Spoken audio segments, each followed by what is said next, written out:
1 et 2. Double saisie au col à deux mains, la personne elle arrive très proche. Très simple à faire, vous montez déjà vos mains pour éviter qu'il vous encolle ou qu'il vous morde ou je ne sais quoi. Double doigt dans l'œil, donc déjà ça va pas lui faire du bien. S'il lâche, la personne lâche là, vous prenez votre distance, vous vous barrez, on n'est pas obligé de fracasser. C'est pas parce qu'on met les doigts devant les yeux qu'on est obligé de les crever. Vous appuyez fortement, ça peut faire le travail. Hein. Là, vous cachez son champ visuel, vous lui mettez une pression sur les yeux, c'est douloureux. Vous envoyez la jambe la plus proche. Si vous êtes au même niveau, ben vous choisissez celle que vous voulez. Si vous êtes comme ça sera la jambe la plus proche, génitale. Et là, c'est important, j'insiste, quand vous posez, coup de coude.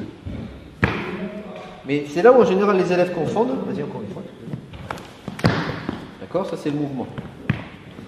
Doigt dans l'œil, je vais mettre sur les arcades pour ne pas vous blesser.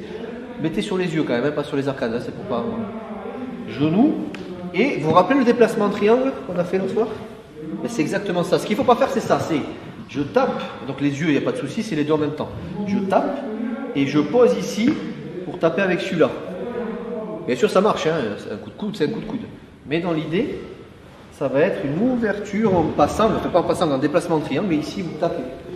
Spécialité du penchak, quand vous tapez, vous empêchez sa tête de bouger. Ça permet à la personne d'encaisser 100% du choc, quasiment. 1, 2, tapez, tapez. Distance, et vous prenez et vous faites attention à l'environnement. Ça c'est pour la jaune. Les plus gradés, vous pouvez greffer par-dessus d'autres techniques. D'accord? Une dernière fois. Protégez-vous. 1 et 2. Et vous prenez votre distance en garde. Pensez que c'est, bon les doigts dans les yeux en général, il n'y a pas de souci. La tête bascule en arrière. Ici, je vais doucement, vous avez une pression sur les cervicales en descendant. Déjà, ça fait son travail. Hein. Le plus important, c'est le genou, même si c'est la jambe faible, c'est le genou avant.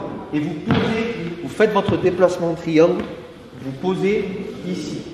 Pourquoi? Parce que si on fait ça, déjà c'est un peu plus long, mais si on fait ça, on tape ici et on utilise le genou, le coude contraire, il y a moins de poids du corps, on frappe sur place, on fait ça. Si on fait ça, là il y a tout le poids du corps qui descend. Et le poids du corps, vous savez, c'est une arme, donc on l'utilise. Ça va sur ça? Ce que je disais à Yves et Bruno, on n'est pas obligé de déboîter des mâchoires à chaque fois. Moi j'essaie de trouver des choses efficaces, mais qui ne sont pas forcément létales ou incapacitantes avec la gueule de travers et compagnie. Donc vous allez le refaire vite fait, c'est une petite variante.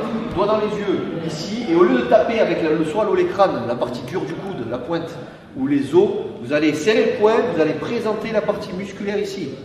Et ça ne va pas lui faire du bien non plus. Hein. Il y a risque de fracture aussi.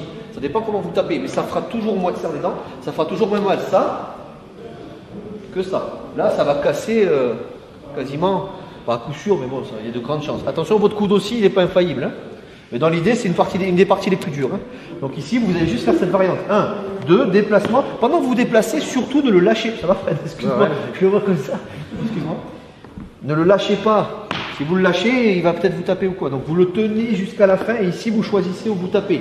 Sachant qu'ici, c'est extrême recours, c'est trop dangereux. On essaye juste cette petite variante avec le petit coussinet absorbant là. Allez-y.